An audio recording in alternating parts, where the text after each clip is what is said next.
avait une fois une rencontre où on pouvait prier pour rallonger les jambes. Et la personne qui a prié pour moi, elle a oublié de dire Amen. Alors maintenant, il faut que je compense un peu la hauteur. Voilà. Bon. Heureusement que ce n'était pas parti pour une nuit de prière. Hein. Il paraît qu'avec les années, n'est-ce pas, la vue. J'ai eu à cœur ce matin de voir un petit peu avec vous cette dimension de cette paix intérieure, cette paix que Jésus nous donne en tant que prince de la paix, qui en réalité est une protection incroyable et une puissance incroyable dans nos vies. Je trouvais intéressant le témoignage qu'on vient d'entendre tout à l'heure par rapport à ce qui se passe entre autres au Pakistan.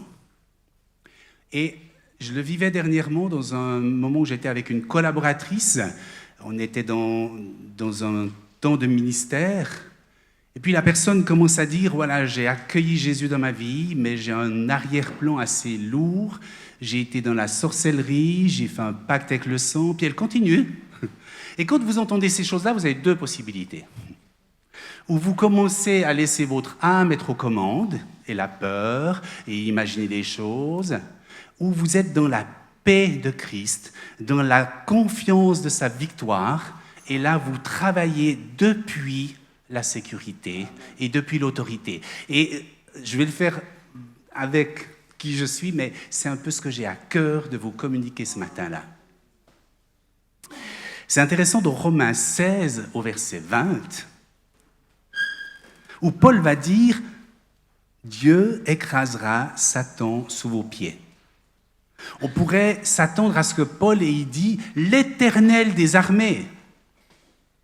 Et en réalité, écrasera Satan sous vos pieds. Et en réalité, il est en train de dire « le Dieu de paix écrasera bientôt ou rapidement Satan sous vos pieds ». C'est surprenant comme texte, que c'est un Dieu de paix, mais qui va au travers de nos pieds écraser l'ennemi. Et on peut penser que là, il y a une référence à Genèse 3, verset 15, cette fameuse inimitié entre la postérité de la femme et le serpent. Pour faire court, c'est toute cette dimension prophétiquement de Christ et ensuite de l'Église qui écrasera la tête de l'ennemi. Il aussi dit que l'ennemi va mordre le talon. On sait que des fois, ça rend la marche compliquée.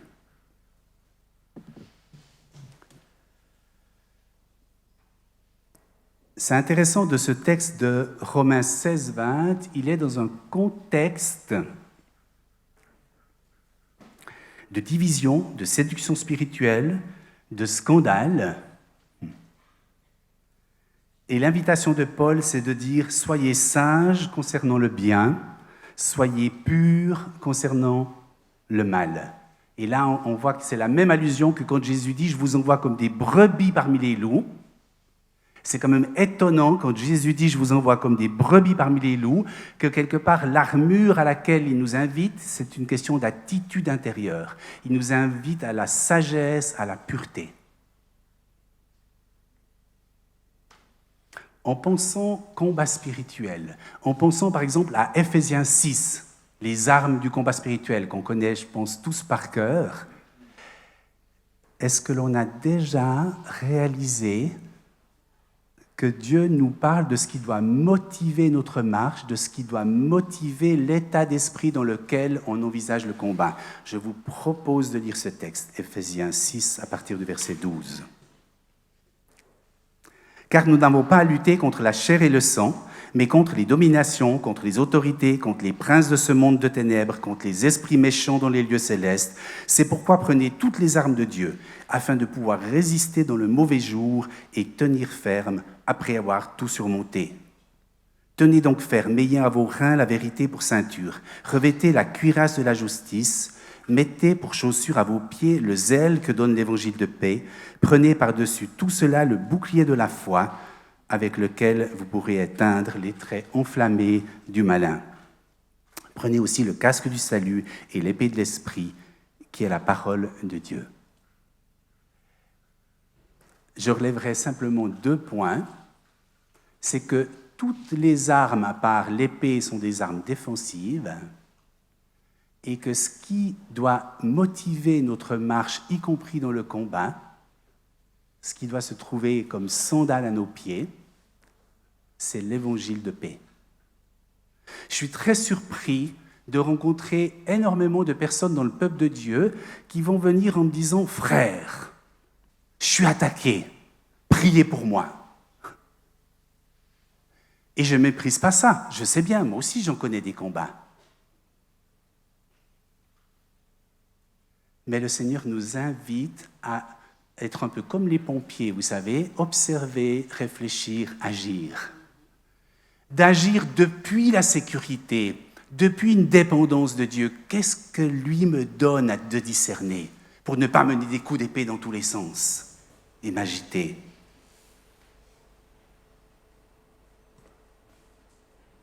On pourrait dire, qu'est-ce qui motive ma marche? Qu'est-ce qui motive mon combat? Est-ce que c'est la paix, la sécurité de ma relation avec Dieu? Ou est-ce que c'est mes blessures, mon ego, l'agitation, la crainte? La paix, quelque part, elle est toujours relationnelle. Et il existe 3 sortes de paix qui va jouer un rôle énorme dans le fait d'être victorieux ou pas victorieux dans notre marche chrétienne. Il y a la paix avec Dieu, il y a la paix avec nous-mêmes, et puis la paix avec les autres. Paul, quelque part, nous dit, si vous êtes en conflit et que vous n'avez pas réglé vos conflits, vous êtes très vulnérables. Si on garde de vieilles rancunes, de l'amertume, l'ennemi réussira à nous faire glisser. Pendant ma formation au niveau du travail relation d'aide ou thérapeutique, j'aimais bien ce docteur en psychologie qui nous disait « Quand tu perds ta paix, on perd quoi quand on perd la paix? Quand tu perds la paix, tu perds la liberté. » Et j'ai commencé à réfléchir souvent dans ma vie et j'ai réalisé que quand j'ai quelque chose que je n'ai pas réglé, je perds la paix et je perds la liberté. Et c'est à la liberté qu'on est appelé. Amen. C'est le but de Dieu. Quand Dieu agit, c'est toujours dans le but d'amener la paix. Je le vois très souvent dans des entretiens, des personnes qui viennent complètement tourmentées, et quand vous les accompagnez dans les promesses de Dieu et qu'à la fin je leur demande « et puis ?» et qu'ils me répondent « et à la paix », c'est juste génial. C'est toujours cette paix qui surpasse toute intelligence et qu'il n'y a que le Christ qui peut nous donner.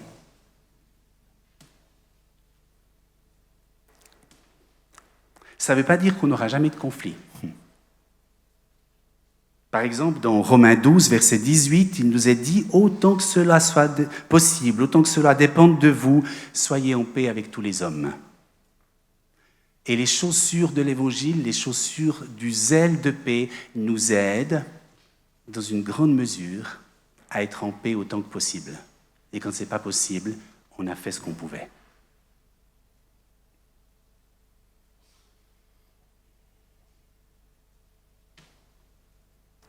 C'est intéressant, ce texte d'1 Pierre 5,8 qui nous dit que Satan rôde comme un lion rugissant, cherchant qui se laissera dévorer. On est de nouveau dans le même principe, un rugissement, et il peut avoir plusieurs facettes. Dans un tout premier temps, il va toucher nos émotions. Dans un tout premier temps, notre paix va être ébranlée. Mais plus on apprend à être dans cette sécurité, plus notre résistance, elle est ferme. Et la parole nous dit « et il fuira loin de vous ».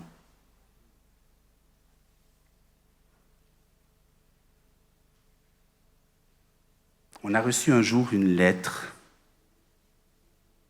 dans laquelle quelqu'un nous disait « Si Martine est éprouvée autant longtemps sans réponse aux prières, c'est parce que... » Et nous avons dit « Stop !» On brise ses paroles, on résiste une foi ferme, on est dans la main de Jésus, on lui appartient. Elle nous en dira 2 mots tout à l'heure. Comme ça, vous savez que si vous avez envie de vous tirer avant, vous allez louper le témoignage.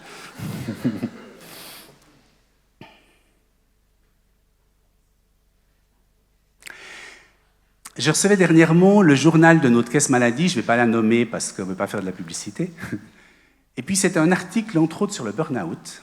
Et je trouvais intéressant de ce que dans cet article, 2 personnes qui étaient des cadres d'entreprise avaient passé par là et témoignaient de leur cheminement. Et à un moment, un des cadres précise en disant « Les thérapeutes sont unanimes pour dire que nous utilisons 90% de notre énergie par rapport au besoin de se réconcilier avec les circonstances de la vie et les situations de pardon ou non-pardon. » Et on a des thérapeutes qui n'ont rien à voir avec une notion chrétienne. Intéressant. 90%.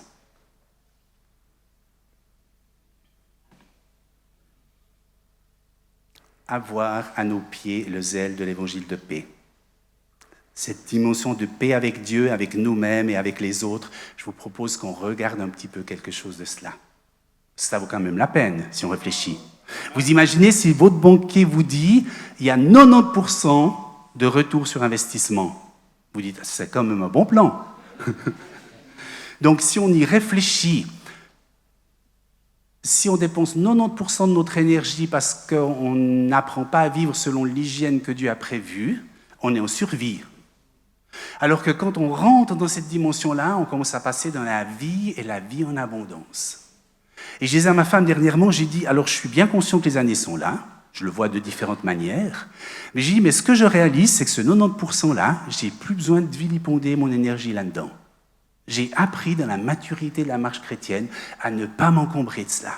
Et je crois que c'est ce que Dieu désire pour chacune de nos vies et qu'il n'attend pas qu'on soit un vieux sage de 80 ans pour dire ça. Il désire vraiment, je ne suis pas 80 ans, mais il désire vraiment qu'on puisse apprendre à vivre cela comme un style de vie.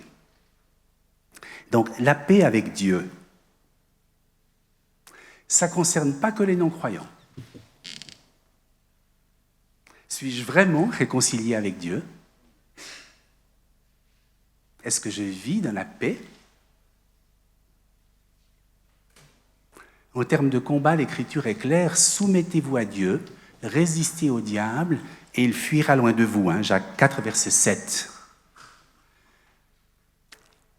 Si je suis en bagarre avec Dieu, je n'ai pas d'autorité de cette possibilité de me soumettre et de résister à l'ennemi. C'est permis de parler avec Dieu, c'est permis de lui poser des questions, mais si je ne me réconcilie pas, si je n'arrive pas à l'accueillir, il y a quelque chose d'une vulnérabilité, entre autres de l'adversaire, l'accusateur, qui va toujours chercher à venir avec des accusations. Un des examens auxquels on est appelé, c'est cet examen du péché qui est là dès la Genèse, à l'origine, cette dimension du « moi, je veux faire tout seul ». C'est moi qui décide que je vais manger à l'arbre de la connaissance du bien et du mal. C'est moi qui décide ce qui est juste et ce qui est faux. Et ça m'arrive encore, d'être interpellé par Dieu. Et puis dans un premier temps, dire oui, mais. Puis c'est séduisant. La Bible nous dit que c'est séduisant. Mais Dieu nous avertit, si tu manges à cet arbre, tu vas mourir. Spirituellement, il y a quelque chose où on perd la vie de Dieu.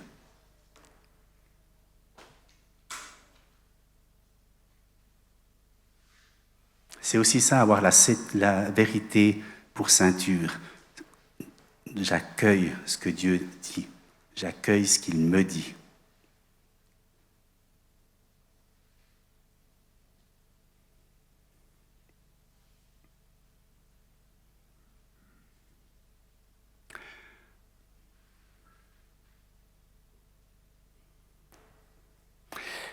Il y a toute une tendance aujourd'hui, personnellement je crois que c'est une séduction spirituelle, qui dit qu'une fois qu'on a demandé pardon par la conversion, après on est OK pour toute la vie. Puis j'ai envie de dire, c'est vrai et c'est faux. C'est vrai parce qu'on vit par la foi, mais c'est faux parce qu'on marche dans un monde où nos pieds prennent la poussière. Et que c'est important qu'on apprenne à laisser Jésus laver nos pieds Et il nous invite même à faire de même les uns avec les autres. Et Jonathan en a touché 2 mots dimanche passé, en disant « J'avais quelque chose dans ma vie et j'ai pu en parler avec un frère et me relever avec les pieds propres. » En son temps, on a fait un peu de camping, et moi je me souviens que quand on rentrait de la plage, je trouvais très désagréable d'aller me coucher avec des pieds pleins de sable. Donc naturellement, on a envie de les rincer. Et nous avons ce fameux texte dans 1 Jean 1, versets 8 à 9. « Si nous disons que nous n'avons pas de péché, nous nous séduisons nous-mêmes et la vérité n'est pas en nous. Si nous confessons nos péchés, il est fidèle et juste, ou fidèle et juste comme il est, il nous pardonnera nos péchés et nous purifiera de toute iniquité. » Je pense à cet exemple que j'ai rencontré très souvent, de personnes qui vont dire « Ben oui, j'ai eu par exemple une vie sexuelle dans la débauche, et vous êtes en train de prier pour la personne, puis au bout d'un moment, il y a par exemple des esprits qui se manifestent, et vous prenez autorité, et ça arrive qu'à un moment, les esprits résistent. » Et je me souviens très bien d'avoir dit une fois à une personne moi je crois à la pleine victoire de Jésus, et s'il y a une résistance, on ne va simplement pas s'intéresser aux esprits, parce que leur père est un menteur et ça ne m'intéresse pas du tout d'avoir des renseignements de leur part, mais on va demander que Jésus révèle. Et on dit, Seigneur Jésus, est-ce qu'il y a un droit, quelque chose que tu veux montrer? Mais on n'est pas en train de faire de l'introspection qui n'en finit pas, on demande à l'esprit de révéler. Et c'est pas rare que j'entende des histoires telles que, avec cette personne, je suis tombée enceinte et je me suis fait avorter. Et là, ça demande une confession, ça demande un renoncement, ça demande des droits qui sont levés.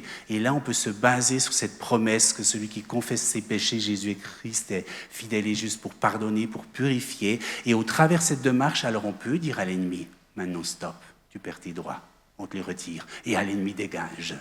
Donc il y a quelque part comme une hygiène de vie où on ne va pas se glisser dans nos draps avec les pieds pleins de sable, parce que ça fait des nuits qui commencent à devenir compliquées avec le temps. Donc la démarche, elle peut être plus poussée là. Je ne suis pas en train de donner un enseignement sur comment on gère des situations d'avortement.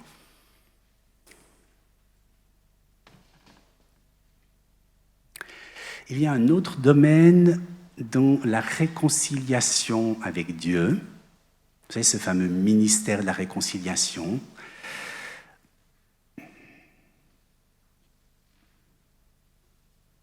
C'est un chemin que j'ai eu à cœur, je ne sais plus si je vous l'ai dit, en début d'année, dans un temps avec Dieu, je lui ai demandé, et toi, tu aurais quel objectif pour moi? Et j'ai eu très clairement dans mon cœur, j'aimerais continuer de t'instruire sur tout ce que signifie le chemin de réconciliation. Avec Dieu, avec les autres, avec toi. On en reparlera peut-être 2 mots tout à l'heure. Comment est-ce que je vis ma réconciliation avec Dieu? Oui, il y a ses promesses, oui, il y a les bénédictions, oui, il y a la protection, mais il y a aussi les épreuves, il y a aussi la persécution. Et en réalité, Hébreux 11, les héros de la foi. Et ce n'est pas les héros de la première partie, puis les héros de la deuxième partie. Et c'est intéressant de voir que ceux qui ont persévéré sans obtenir les promesses sont aussi des héros de la foi.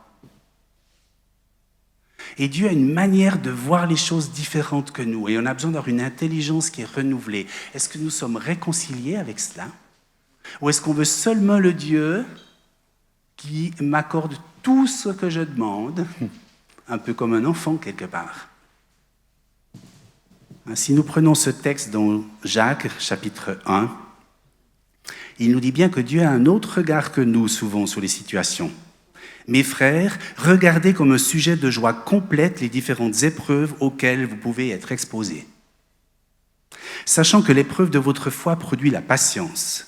Mais il faut que la patience accomplisse parfaitement son œuvre afin que vous soyez parfaits et accomplis sans faillir en rien. Si on vous présente quelqu'un qui est parfait et accompli sans faillir en rien dans une église et qu'on cherche à donner un poste avec des responsabilités à quelqu'un, moi cette personne, je la veux dans mon équipe. Ça s'appelle la maturité. Et Dieu cherche désespérément des hommes et des femmes, des pères et des mères à tous les niveaux. Et souvent, cette préparation, elle passe par là. Quand Jésus nous dit « Mais ce n'est pas vous qui m'avez choisi, c'est moi qui vous ai choisi. Et je vous ai établi, on est en plein là-dedans, afin que vous alliez, que vous portiez du fruit et du fruit qui demeure. » Et ça peut être un danger, en plus dans notre société un peu hédoniste, de vouloir seulement un évangile de bénédiction, seulement un évangile de facilité, mais on veut pas, on veut la résurrection sans la mort quelque part. Et c'est intéressant de voir que Jésus, après sa mort, la première parole qu'il adresse à ses disciples, la paix soit avec vous. Et là, je peux vous dire que c'est une puissance incroyable. Quand vous sortez de la torture et de la mort, et que la première parole que vous pouvez dire, la paix soit avec vous, ça dit quelque chose de la personne, hein? Ça dit quelque chose de la profondeur. Donc Dieu n'est pas un Dieu enleveur de difficultés. Alors, je sais que ce n'est pas tout à fait un message qui caresse dans le sens du poil, mais il est un Dieu sauveur. Ce n'est pas ce Dieu qui dit dans la vallée de l'ombre de la mort ou dans la vallée de l'épreuve, je vais venir avec mon hélicoptère comme certains films hollywoodiens.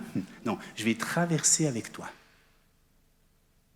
Alors il y a des fois qu'il nous enlève l'épreuve, mais souvent il la traverse avec nous et il nous amène à la maturité. C'est un peu Gethsémane. Il y a l'huile d'onction, mais entre les olives et l'huile d'onction, il y a souvent Gethsémane. Je suis réjoui de ce que ma chérie puisse être parmi nous ce matin. Et quand j'ai dit quel thème j'avais à cœur, elle s'est mise à parler dans sa cuisine. Puis elle me dit « Ah oui, puis il y aurait ceci, puis il y aurait cela. » Puis j'ai dit « Chérie, c'est bon. Je te veux dans mon équipe. Je te donne la parole. Tu pourras témoigner 5 minutes. Alors je te donne la parole. »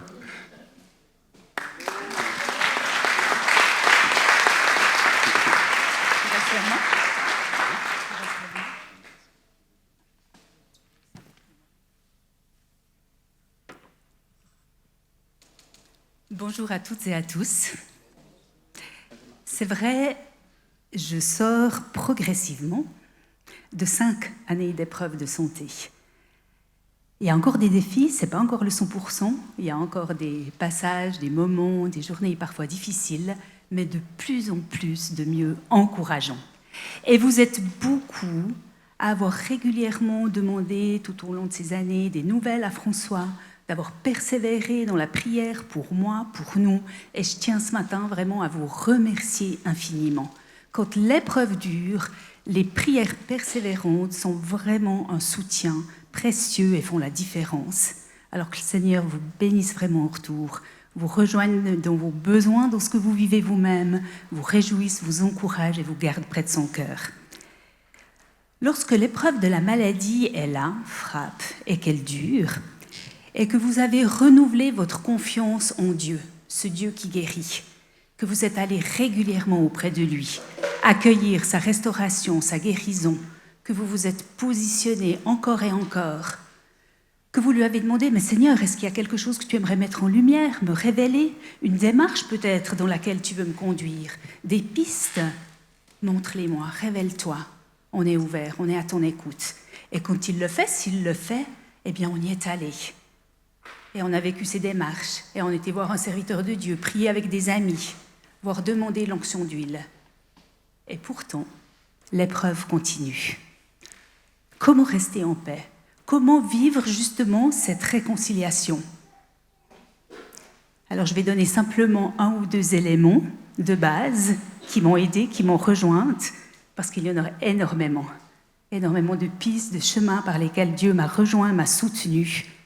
Tout d'abord, je suis restée et l'Esprit m'y a encouragée dans cette position intérieure, calme, confiante, mais une position de foi. Seigneur, j'ai cette certitude. Je sais que tu es Dieu, que tu restes Dieu, que tu peux dire un mot et me relever. Et si ça ne se passe pas immédiatement, eh bien, je vais être ouverte à tes chemins. Et je veux croire en une guérison, en une restauration progressive.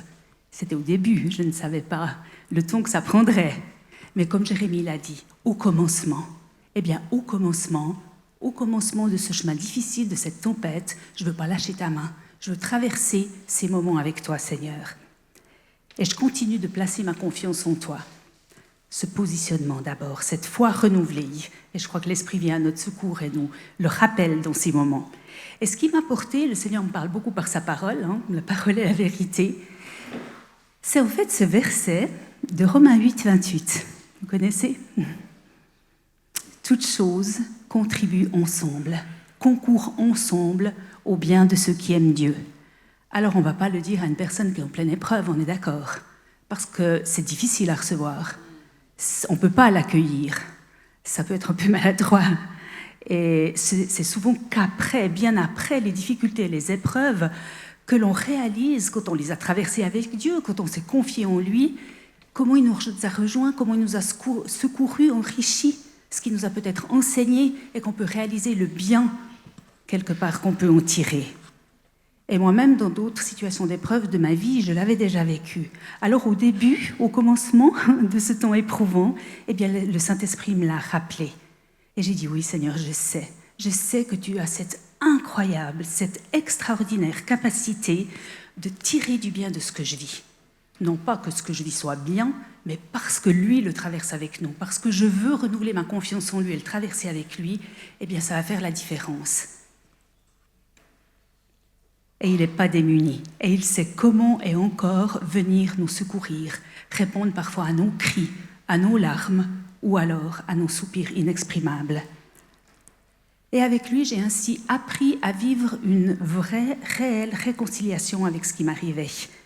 Cette réconciliation, en fait, on reste vrai devant Dieu, où on lui dit, eh bien Seigneur, je préférerais ne pas traverser cela. Je préférerais pas, quand la souffrance était intense, souffrir autant. Je préférerais pas devoir régulièrement renoncer à des choses que j'aime, à des engagements que nous avions même à cœur de continuer de développer. C'était une mort à soi, une mort à beaucoup de choses. Et je préférerais ne pas le vivre. Mais vu que c'est là, pour le moment, eh bien, je veux le vivre avec toi.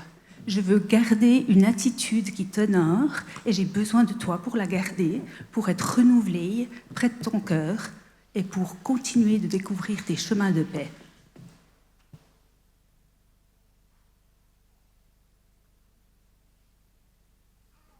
Du reste, c'est une invitation que le Seigneur m'a adressée.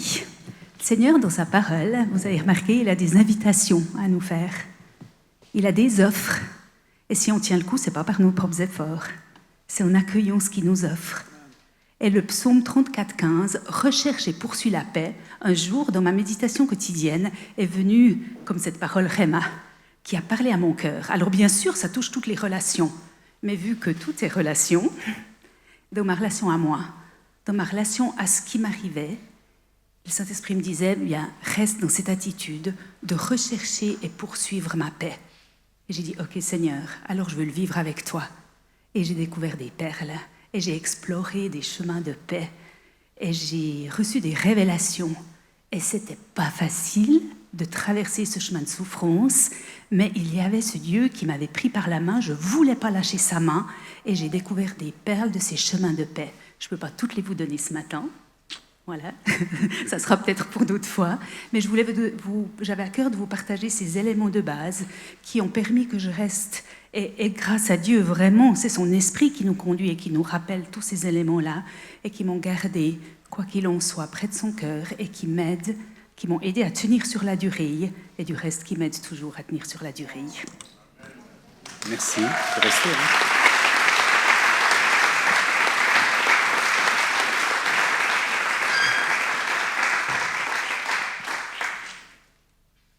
J'aurais dû lui donner la parole au début, puis j'aurais simplement pu dire Amen.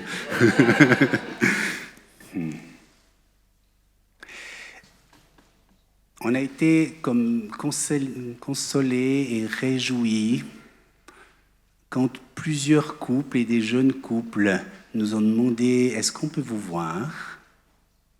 Avec cette question en disant « Mais vous êtes mariés ?» Ils ne savaient pas forcément exactement combien d'années, mais vous êtes mariés depuis 35 ans. Vous avez traversé des épreuves et vous avez une qualité de relation de couple qui nous fait envie. Et on aimerait un petit peu vous écouter à ce sujet-là. Quel est votre secret?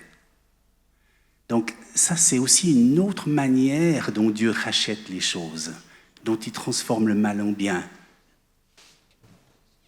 Et ça nous a réjouis là aussi de se dire, tiens, quelle que soit l'origine, c'est cette dimension de Romains 8, 28 qui nous habite très profondément.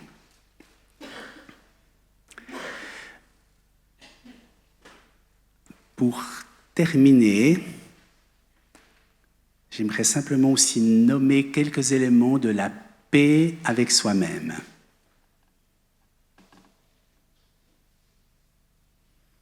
Ça continue d'être dans ce domaine de se réconcilier. 2 Corinthiens 5, verset 18. Cette réconciliation avec la vie, pour être en paix avec soi-même, avec mon passé, avec mon présent, avec mon avenir.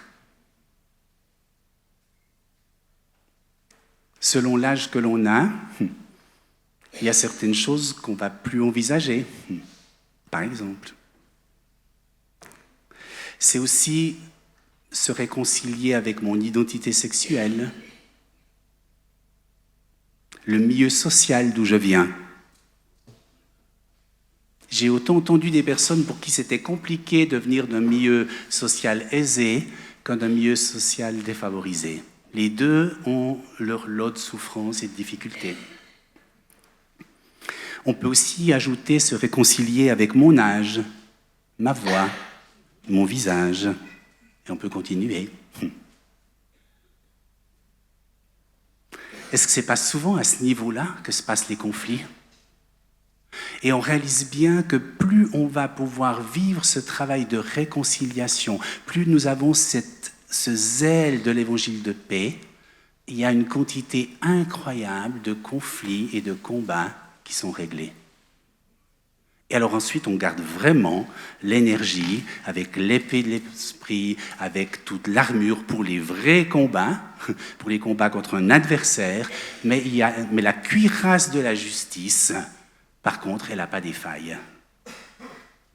Alors que l'Esprit de Dieu nous donne cette grâce de comprendre que tout ce travail de réconciliation avec Dieu, avec les autres, avec nous-mêmes, c'est une manière très puissante d'avoir une cuirasse de la justice, d'avoir la vérité pour ceinture, d'avoir le casque du salut, d'avoir le bouclier de la foi. C'est en réalité tout un équipement qui fait de nous un peuple de Dieu victorieux.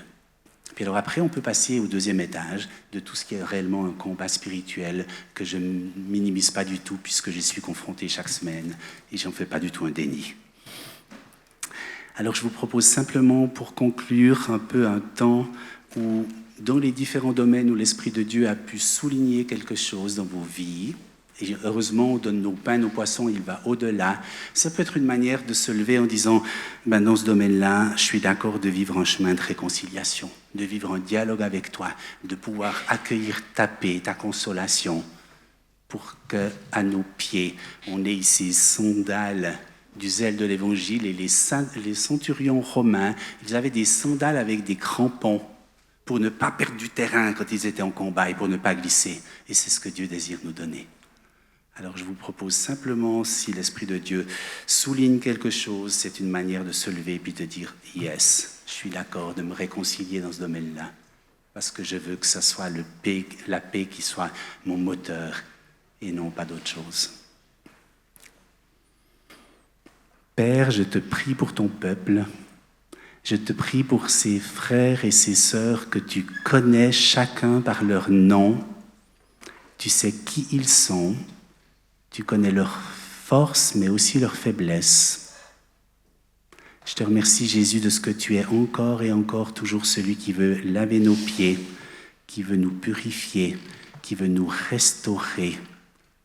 Et là où il y a des cailloux dans les sandales, toi, tu mets les noms sur ces cailloux et tu donnes la possibilité d'enlever les sandales, de les secouer devant toi, de recevoir le pardon, la purification, la liberté, pour que des hommes et des femmes dans ton Église ne lâchent pas le terrain, puissent résister en étant fermes dans la foi, parce que tu les établis, et j'appelle un établissement de la part de l'Éternel maintenant sur ton peuple, sur les frères et les sœurs. Et nous nous réjouissons du terrain que nous allons continuer de prendre en ton nom, Jésus. Amen.